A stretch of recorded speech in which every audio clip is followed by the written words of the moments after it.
Hey riders, welcome back. Today, I will tell you the top 3 tips and tricks every rider should know. These simple tips can make a big difference in your ride. Let's get started.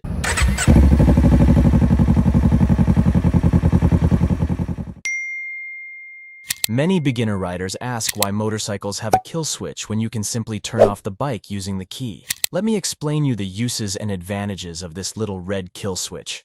If you are turning off your motorcycle just for a few seconds or a minute, using the kill switch is much more convenient.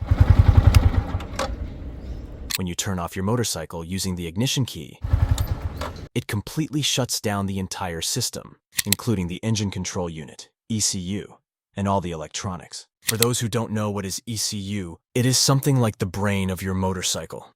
It's a small computer that controls how the engine works and keeps everything running smoothly. It takes information from different parts of the bike, like the throttle, how much you twist the accelerator, engine temperature, and oxygen levels. Based on this information, the ECU adjusts things like how much fuel is injected into the engine and the mix of air and fuel. But what happens if you keep turning off the bike using the ignition key during short stops? Well, the ECU has to fully power down and restart each time. This means when you turn it back on, everything needs to restart from scratch.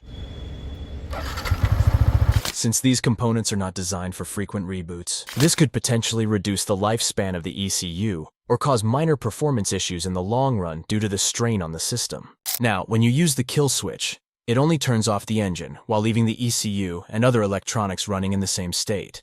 This allows for a quicker restart without waiting for everything boot up again, making it faster and more efficient, especially during traffic lights or short stops. When starting your motorcycle after it has not been used for several days, or even after being parked overnight, it's really important not to just jump on and ride off right away.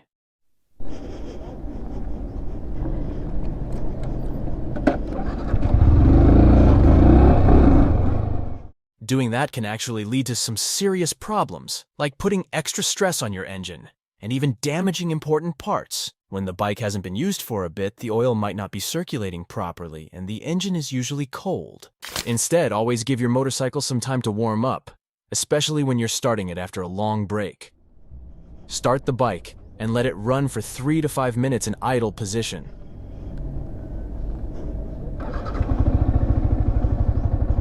This gives the engine time to warm up and lets the oil move through all the parts of the engine, making sure everything is properly lubricated. It also gives the ECU time to adjust the air-fuel mixture and other settings, so the bike runs smoothly. Once the engine has had a chance to warm up, you'll be ready to ride smoothly and safely.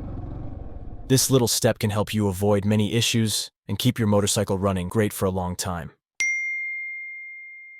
When the battery on your motorcycle gets too low, the ECU may not receive enough power, which can activate a check engine light.